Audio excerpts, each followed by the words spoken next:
रिमझिम गिरे सावन सुलग सुलग যায়। Hello everyone, Cooking with Mom চ্যানেলে আপনাদের সকলকে স্বাগত জানাই। বৃষ্টি ভেজা মন খারাপের দিনে ভালো রান্না করা কিন্তু চাপের, তাই এই চাপ কমাতেই নিয়ে আসলাম একটা দারুণ দুর্দান্ত রান্না, যেটা অনেক পুরনো দিনের, অথচ এখনো অবধি এই রান্নার কিন্তু অনেক জনপ্রিয়তা রয়েছে। কাঁচকলা দিয়ে বড়া সবাই জানে, কিন্তু আজকে তৈরি হচ্ছে কাঁচকলার মুইঠা। হ্যাঁ, একটু অন্যরকম করে তৈরি করা হচ্ছে। তার জন্য দেখুন, কাঁচকলাগুলোকে ভালো করে এরকম কেটে নিয়ে তার মধ্যে নুন দিয়ে খানিকক্ষণ সেদ্ধ করে নেওয়া হয়েছে। এরপরে ছোলার ডালটাকে ভিজিয়ে রেখেছিলাম 2-3 ঘন্টা, সেটাকে একটা পেস্ট করে নিলাম। এরপরে কাঁচকলাগুলোকে ছুলে নেওয়া হলো, দেখুন কতটা সফট হয়ে গেছে। আর ছুলে নিয়ে সেই ছোলার ডালের মধ্যেই এগুলোকে রাখা হচ্ছে। এরপর দেওয়া হলো 1 চামচ পরিমাণ লবণ, সামান্য পরিমাণ হলুদ। এবার সমস্তটা দিয়ে ভালো করে এটাকে মাখিয়ে নিতে হবে। ভালো করে মাখিয়ে নেওয়া হলো জিনিসটাকে।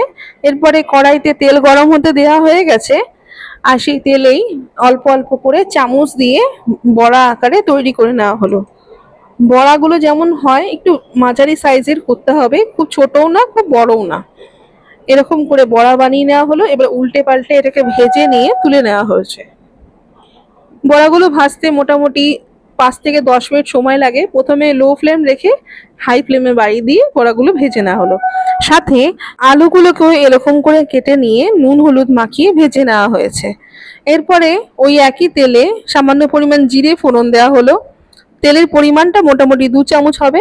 এরপরে টমেটো, আদা, পেঁয়াজ আর 1-2 কোয়া রসুন দিয়ে একটা পেস্ট বানিয়ে তার মধ্যে হলুদ গুঁড়ো, ধনে গুঁড়ো 1 চামচ পরিমাণ আর জিরে গুঁড়ো 1 চামচ পরিমাণ দিয়ে এটাকে তার মধ্যে দেওয়া হলো শুকনো লঙ্কার গুঁড়ো 1 চামচ মতন। 1 চামচের থেকে একটু কমই দেওয়া হয়েছে, কারণ অলরেডি কাঁচা লঙ্কার পেস্ট দেওয়া হয়েছিল।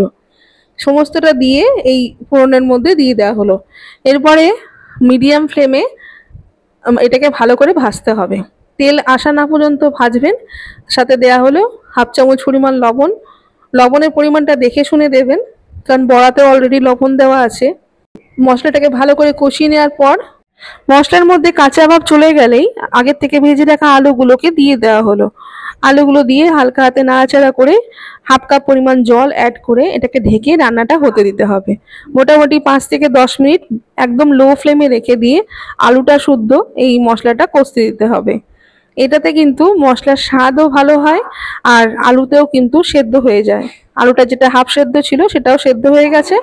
এরপরে খানিকটা জল দেওয়া হলো, সাধারণ জলই দেওয়া হয়েছে, আপনারা চাইলে গরম জলও দিতে পারেন। জল দেওয়া হয়েছে মোটামুটি 2 কাপ মতন। এরপর জল ফুটে উঠলেই আগের থেকে ভেজে রাখা বড়াগুলোকে দিয়ে দেওয়া হলো। আর দেওয়া হলো যখন ফুটে গেল, মোটামুটি 5 থেকে 10 মিনিট ফুটার পর এর মধ্যে 1/2 চামচ পরিমাণ গরম মশলা আর 1 চামচ পরিমাণ ঘি দিয়ে এটাকে গরম গরম পরিবেশন করুন। কাঁচা কলার মুইঠা। হ্যাঁ, কাঁচা কলার মুইঠা নামটা আমারই দেওয়া, কারণ এটা মুঠোর মতনই করা হয়েছিল, আর পেঁয়াজ রসুন দেওয়া ছিল দেখে এটা মাছের মুইঠের মতনই খেতে হয়। আপনারা যারা নিরামিষ খেতে ভালোবাসেন তাদের কিন্তু এটা দারুণ লাগবে। কতটা সফট হয়েছে সেটা দেখার জন্যই আমি দেখাচ্ছিলাম ভিডিওতে, কিন্তু ভাঙার পর লোভ সামলাতে পারিনি, তাই এটাই টুকরোটা আমি মুখে দিয়ে দিলাম। আমার খুবই ভালো লেগেছে, দারুণ খেতে হয়। অবশ্যই ট্রাই করবেন, ভালো লাগলে জানাবেন কিন্তু। আর ভিডিওটা কেমন লাগলো সেটাও কিন্তু জানাতে ভুলবেন না। ফিরে আসবো নতুন রান্না নিয়ে। ধন্যবাদ ভিডিওটা দেখার জন্য।